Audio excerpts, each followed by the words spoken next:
유보공항 통해서 다 이미 오시잖아요, 그렇죠? 예. 근데 미국에 아무리 오래 살아도요, 잊혀지지 않는 게 하나 있더라고요. 뭐냐면 옛날 한국의 고향, 모든 분들이 잊지 않고 기억하고 계실 것이죠. 그렇죠? 지금 한번 머릿속으로 떠올려 보세요. 어릴 적 뛰놀던 뒷동산, 예? 여름이면 친구들이랑 가서 고기 잡고 수영하는 그 냇가, 잠자리 잡고 나비 쫓아다니는 그 들판, 다 기억나시고. 저도 어린 시절 이렇게 생각해 보면 저희 아버지가 쉬는 날 꼭 그 관악산이나 서울에 있는 관악산이나 뭐 북한산 같은 데 데리고 가셔가지고 하다못해 라면이라도 끓여 먹고 이렇게 왔던 기억이 새록새록합니다. 또 어머니 손 잡고 시장에 가면 순대 가게 아줌마한테 저를 앉혀놓고 순대 먹고 있어라 그러면서 영화에 장을 보시고 그런 일들이 어린 시절 추억으로 삼는 것 같아요. 기억하니까 제가 한 가지 떠오르는 조크가 있는데 처음에 이제 미국 와서 좀 영어 때문에 이렇게 힘든 일이기도 한데 어떤 목사님이 미국에 간다고 하니까 그 친구분이 미국에 가면 식당 같은 데 가서 이제 굶지 않아야 되니까 그냥 앞에 물건을 이름을 대고 플리즈 그러면 다 줄 거다. 그러니까 이제 이 목사님이 그것만 기억하고서 이제 맥도날드를 딱 가셨는데 가서 이제 뭘 보니까 뭐 메뉴에 뭐 이것저것 많이 써있는데 눈에 딱 들어오는 게 치즈버거 하나 들어오는 거예요. 아 저거는 이제 내가 알 수 있겠다. 그래서 치즈버거 플리즈 진짜 치즈버거를 딱 주는 거예요. 어휴 됐네. 그러고서 이제 치즈버거를 하나 먹는데 목이 마르잖아요. 콜라를 한 잔 마셔야겠다. 그래서 딱 다시 캐셔에 가서 콜라 플리즈 그러니까 what? 콜라 플리즈 그러니까 you mean 코. 아 미국에서는 콜라를 콕이라고 그러는구나. yes. 그랬더니 regular diet 그러니까 이분이 치즈버거 플리즈 치즈버거를 받아서 이제 가져와서 또 먹었어요. 근데 두 개째 먹다 보니까 너무 목이 마르는 거예요. 그래서 이제 이건 안 되겠다. 너무 목이 마르니까 그럼 이번엔 아이스크림이라도 먹어야겠다. 그래갖고 아이스크림은 알아듣겠지. 그래서 이제 가서 아이스크림 플리즈 그랬어요. 그랬더니 캐셔가 하는 거예요. 커플 콘 치즈버거 플리즈. 그래서 치즈버거만 3개 이렇게 먹고 오셨다 그런 말씀을 들었던 적이 있습니다. 여러분 오늘 본문에 보니까요. 같은 말을 반복하고 있는데 18절과 20절을 보면 지금 같은 말을 반복하고 있거든요. 그러면서 그 반복하는 말씀 가운데 거듭 말씀하는 게 뭐냐 보니까 기억하라. 무엇을 기억하라 한가 보니까 첫 번째는 애굽에서 종되었던 것을 기억하래요. 그리고 두 번째는 하나님께서 여호와께서 거기서 애굽에서 너희들을 속량하신 것을 기억하라. 구해주신 것을 기억하라. 그러니까 애굽에서 있었던 일 그리고 그곳에서 하나님께서 구해주신 것을 기억하라는 거예요. 여러분 근데 가만히 생각해보면 지금 이 신명기에서 이 말씀을 듣고 있는 이 이스라엘 백성들은 애굽에서 태어난 사람들이 아니에요. 광야에서 태어난 사람들, 광야 40년 동안 태어난 사람들. 물론 아직 애굽에서 나온 분들이 소수는 남아있었겠지만 대부분의 사람들은 광야에서 태어난 그리고 애굽에서 살고 애굽에서 홍해를 건너 나온 사람들은 그 부모 세대라는 거지. 그럼에도 성경은 왜 이 아들 자녀 세대에게 애굽에서 종되었던 것을 기억하고 하나님이 애굽에서 구해주신 것을 기억하라고 할까? 가장 큰 이유가 있는데요. 처음에 읽어드린 16절에 그 의미가 있습니다. 제가 다시 한번 읽어드리겠습니다. 아버지는 그 자식들로 말미암아 죽임을 당하지 않을 것이요 자식들은 그 아버지로 말미암아 죽음을 당하지 않을 것이니 각 사람은 자기 죄로 말미암아 죽임을 당할 것입니다. 그런데 이제 이 말씀의 뜻은 다 아실 것인데 그런데 왜 오늘 본문 말씀은 지금 광야 세대, 자녀 세대에게 왜 그 부모 세대에 있었던 일을 기억하라고 할까? 이제 이 질문에 답을 하기 위해서는 우리가 한 가지 더 찾아봐야 될 말씀이 있는데 출애굽기 20장 4절로 6절에 있는 십계명 20장에 보면 이제 십계명이 1계명부터 10계명까지 쭉 있는데 그 십계명 중에 2계명을 한번 살펴봐야 합니다.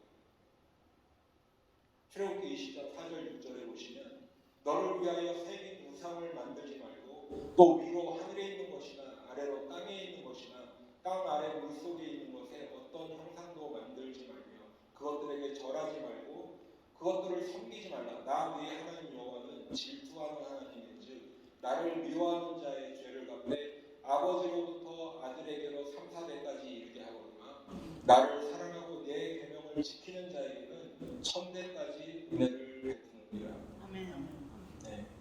지금 이 말씀, 출애굽기 말씀을 보면 어떤 형상이든지 우상을 만들지 마라. 만들지 않을 뿐 아니라 절하지도 말고 섬기지도 말고. 만일 우상을 섬기게 되면 그것은 곧 뭐예요? 하나님을 미워하는 것이 된다.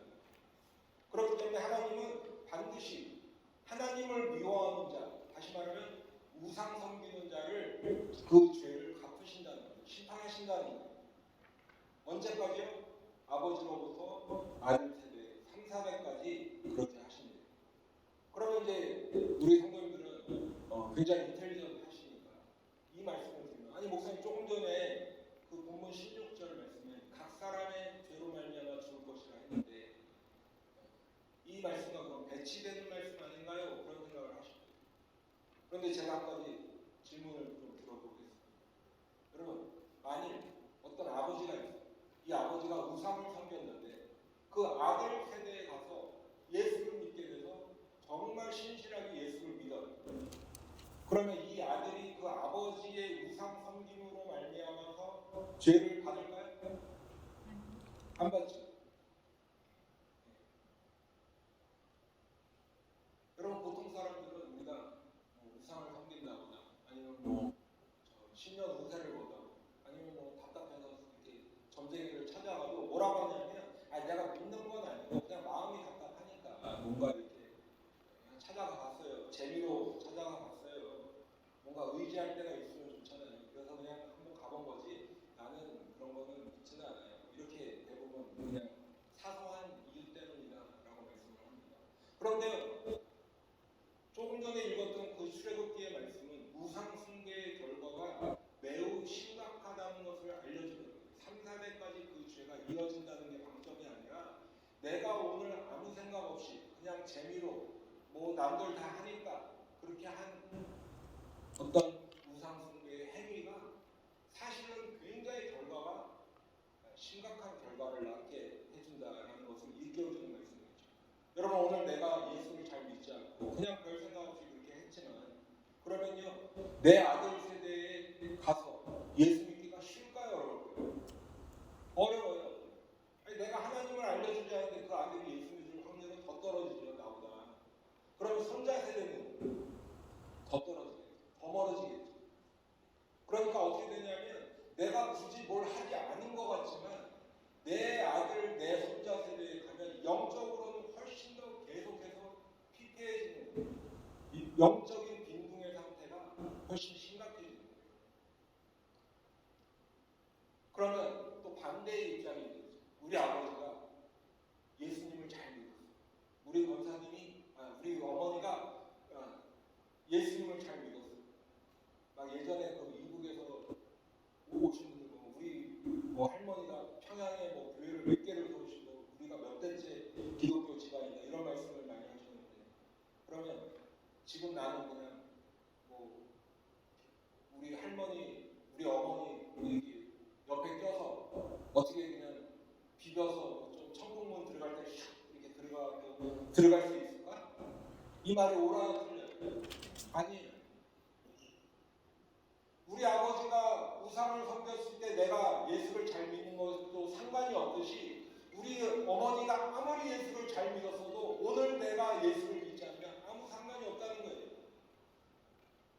각 사람은 자기 죄로 말미암아 죽임을 당한다는 것이 성경의 말씀입니다. 몇 년 전에 한국 교회에 이런 말들이 유행처럼 떠는 적이 있어요. 가게에 흐르는 저주를 준다는 오늘 말씀을 기억하시면 그런 얘기들은 그냥 이렇게 흘려버려요. 여러분 정리해서 말씀을 드리면 각 사람은 자기 죄 때문에 죽임을 당할 것이라는 의미는 나는 홍해를 건넌 사람의 자손이야 안 통한다는 거예요. 우리 집안이 대대로 기독교 집안이야 안 통한다는 거예요.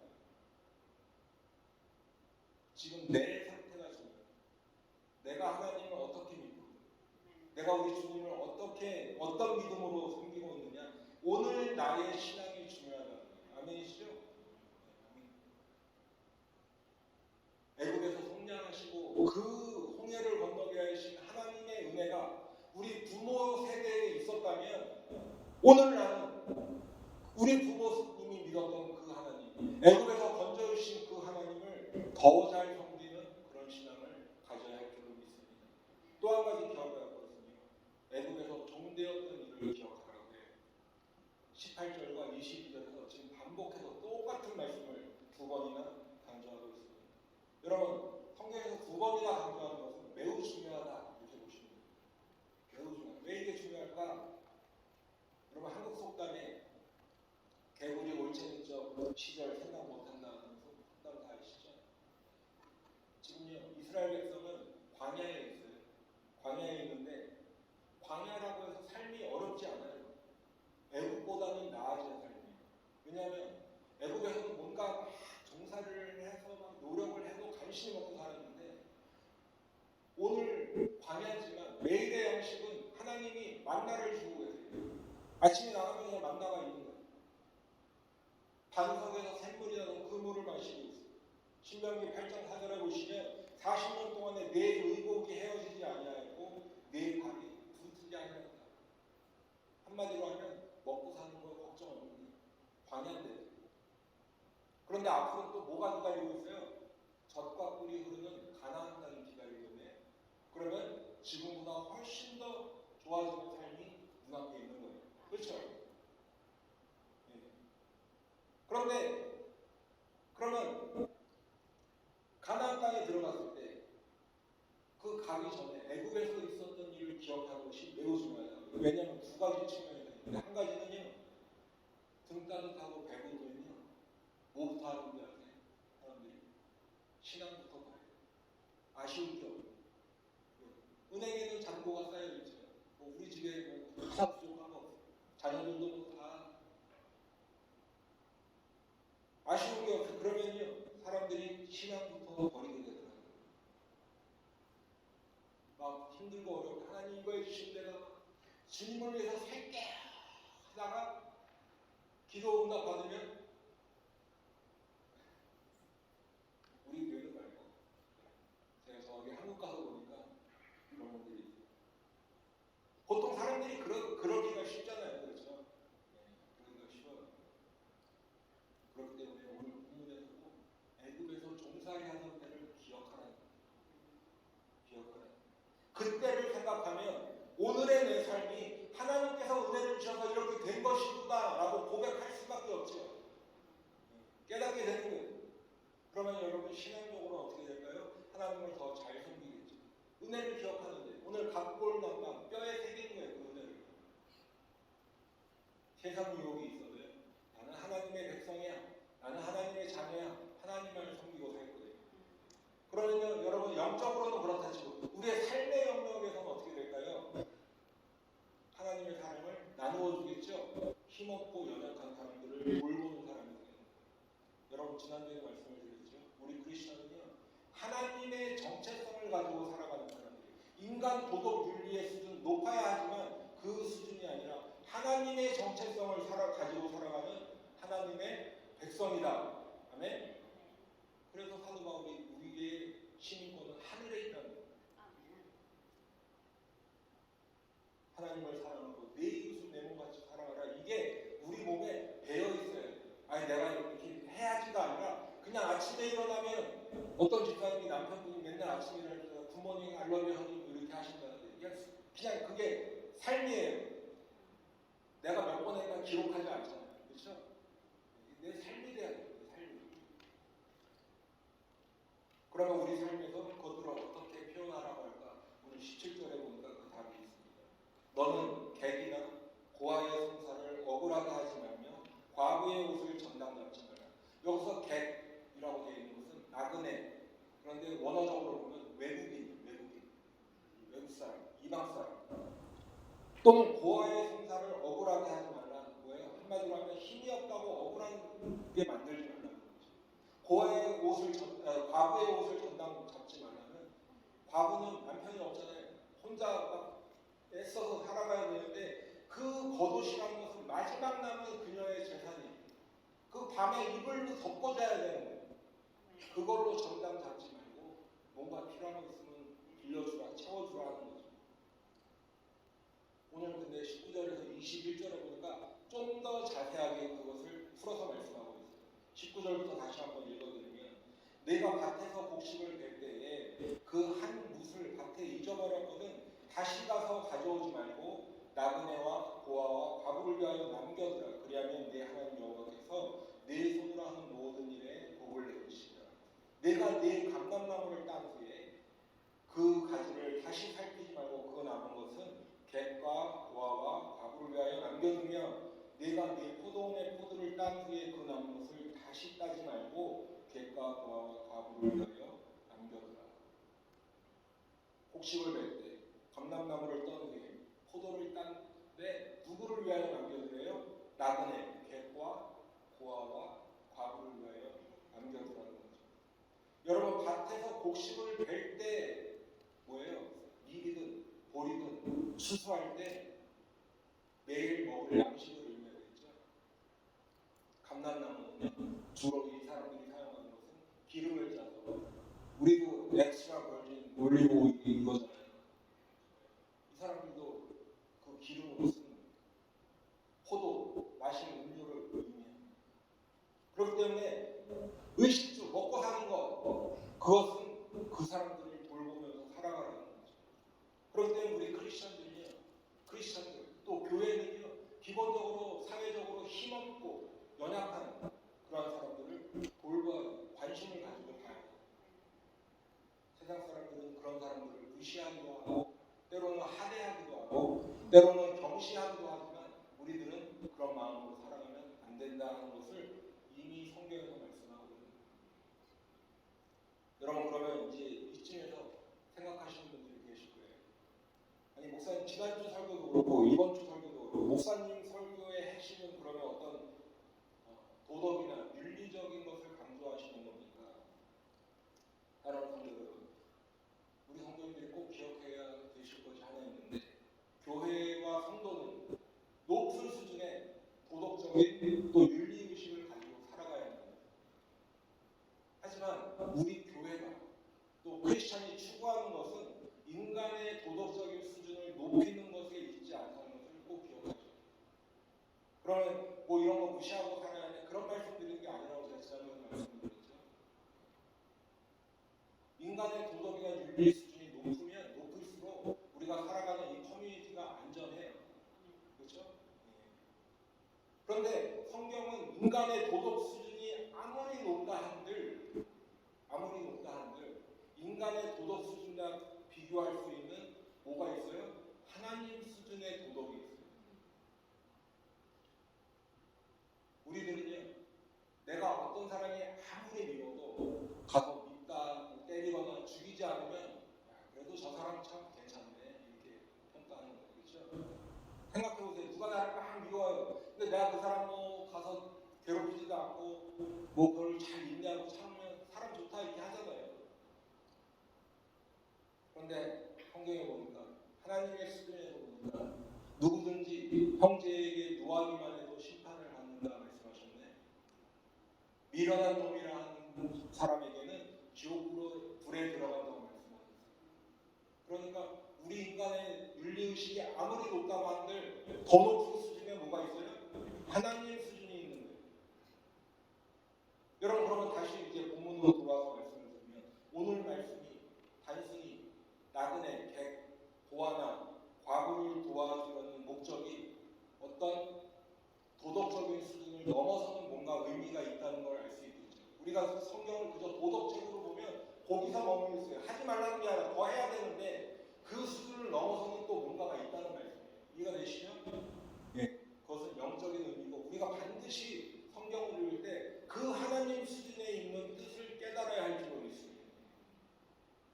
여러분 그러면 오늘 말씀에서 우리가 깨달을 수 있는 것은 무엇인가 이 부분을 간단하게 말씀을 드리도록 하겠습니다. 왜냐하면 이 부분을 풀어서 하게 되면 이 사실도 한 2박 3일 걸려야 되는 그런 주제이기 때문에 오늘은 좀 그것을 엑기스처럼 이렇게 간단하게 풀어서 말씀을 드리겠습니다. 여러분 객, 외국인이라고 말씀드렸죠. 고아나 과부는요 기본적으로 어떤 사람들을 의미하는가? 하나님을 알지 못하는 사람들을 의미합니다. 이방 사람은 하나님 모르잖아요. 그렇죠? 고아라고 표현되어 있는 이 단어는 원어적으로 보면 아버지가 없는 자예요. 아버지가 없는 자. 그것을 우리 성경에서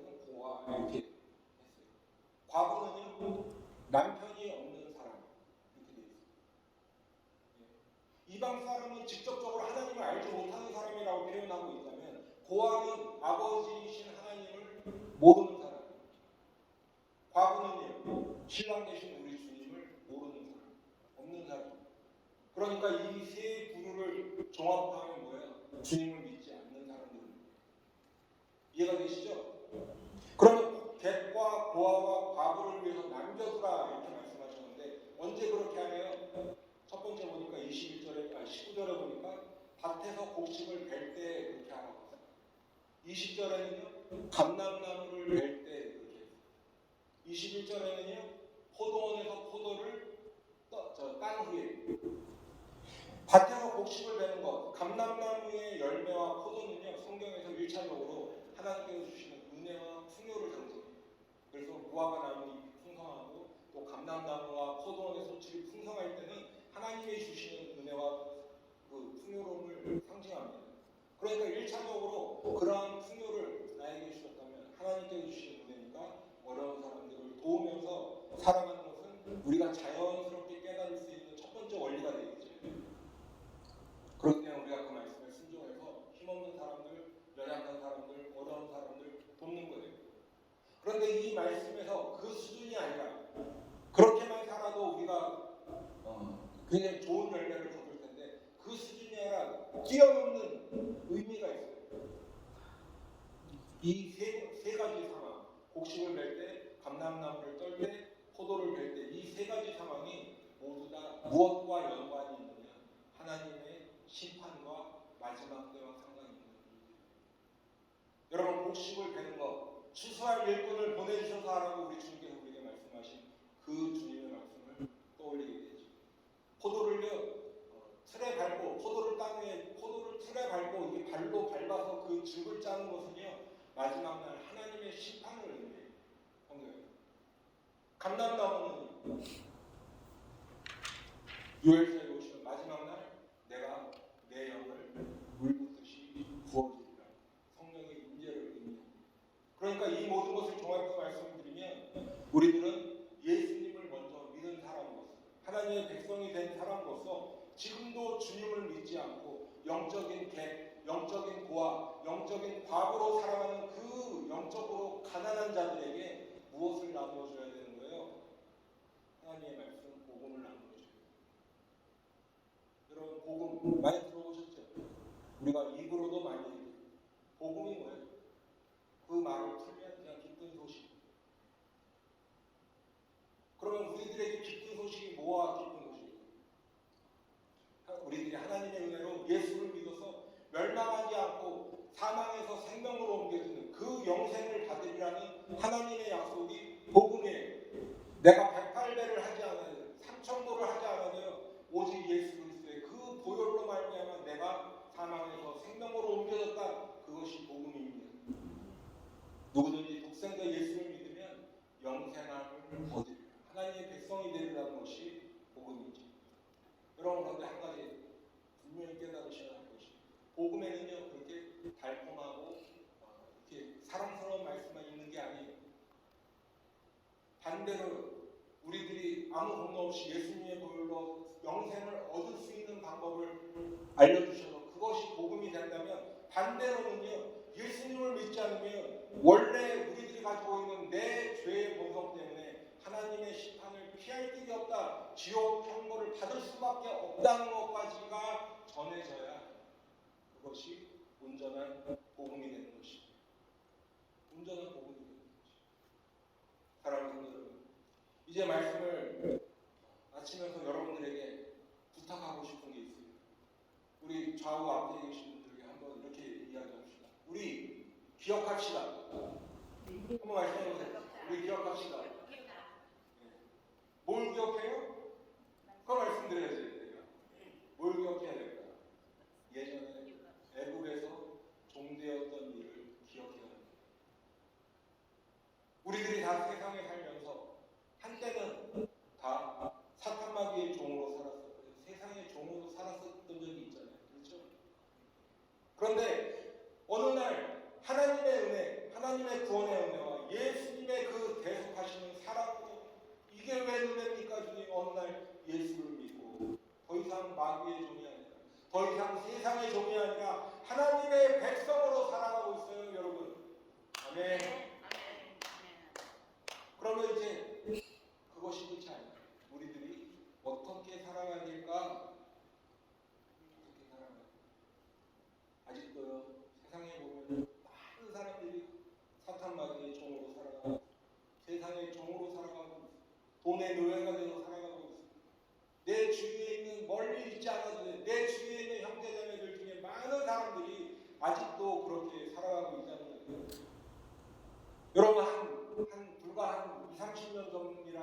그래서 지금을 시대를 보면 세상은 너무 풍요로워졌죠.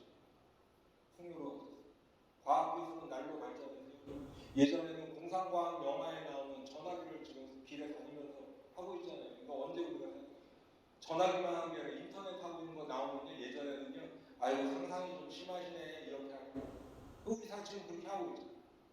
과학기술은 날로 발전해서 예전에 상상도 못했던 우리 생활이 그렇게 윤택해졌어요.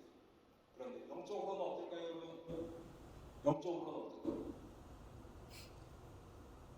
세상 많은 사람들 영적 계급으로 살아가고 고아로 살아가고 과부로 살아가고 하나님 없이 살아가고 그러면서도 나는 잘 살고 있다라고 생각하고 여러분 주님 다시 오실 날은 점점 가까이 온다고 말씀하고 있죠. 그래서 우리 주님은 우리들에게 깨어있으라 라고 말씀하셨어요. 그런데 여러분 마가복음 13장 37절에 보시면 이 깨어있으라가 우리 믿는 사람들에게만 이야기하는 것이 아니라 우리 주님이 분명하게 얘기하시는 게 뭐냐면 이 말은 모든 사람에게 하는 말이다 라고 말씀하셨어요. 왜 그럴까요? 왜 그럴까요? 하나님의 심판이 우리들에게만 해당되는 일이 아니거든요. 하나님은 세상의 모든 사람을 심판하실 심판주로 오실 거예요. 그러니까 깨어있으라는 최소한 이 말은 세상 모든 사람에게 해당되는 말이라고 우리 주님이 말씀하십니다. 여러분 먼저 그러려면 내 자신이 깨어있어야겠죠. 다른 사람은 뭐 볼 거 없어. 내 자신이 깨어있는 게 중요해요. 그러면 우리 깨어있는 사람들이 보면 어떻게 해요? 교회가 깨어있어야겠죠. 교회가 깨어있어요. 그리고 우리 깨어있는 성도, 깨어있는 교회는 세상 사람들을 향해서 복음을 전하고 예수님을 전해야 하는 것입니다. 이렇게 말씀을 드립니다. 또 어떤 분은 마음속에 오늘 목사님 또 전도 얘기하네. 여러분 한번 생각해 보시기 바랍니다. 전도는요 누군가를 교회에 데려다 앉히는 그 정도 수준이 아니에요. 복음을 전하는 전도는요 한 영혼을 지옥에서 천국으로 옮기는 매우 중요하고 가치 있는 일이에요. 전도의 시작은 그저 옆 사람이 밥 굶고 있으면 밥 한 끼 사주고 뭐 필요한 거 있으면 채워주는 눈에 보이는 어떻게 보면 물질적인 것으로부터 시작하지만 전도의 열매는요 그 사람의 필요한 것을 채워주는 게 아니라 그 사람의 영혼을 지옥에서 천국으로 옮겨놓는 대단히 중요하고 가치 있는 일이에요. 영어에서 그렇게 가치 있는 일을 뭐라고 해요? priceless. 돈으로 매길 수 없는, 돈으로 살 수 없는. 그게 전도예요. 전도는요 내가 먼저 받은 하나님의 은혜를 그 구속의 은혜를 기억해서 그 은혜와 사랑을 지금도 객과 고아와 과거로 살아가 있는 사람들과 나누는 거예요. 그게 전도의 본질이에요. 바라기는 우리 모든 성도님들이 이와 같은 사실을 꼭 기억하시기를 바랍니다. 내 주위에 보면 아직도 영적인 계보로 살아가는 사람들이 있지요. 영적인 고아로 살아가고 영적인 과부로 하나님 모르고 살아가는 사람들이 많이 있어요. 내 친척, 내 가족, 내 자녀, 내 동료, 이웃 많이 있죠. 복음을 전해요. 하나님이 여러분들을 사람 낳는 법으로 부르시고 단순히 교회에 자리 채워서 그냥 뭐 많이 모이고 이것 때문이 아니라 그 영혼을 살리는 일을 우리들에게 부탁하셨습니다. 이 사명을 충실히 이행하는 그래서 하나님 나라에 귀하게 쓰임받는 복된 우리 하나님의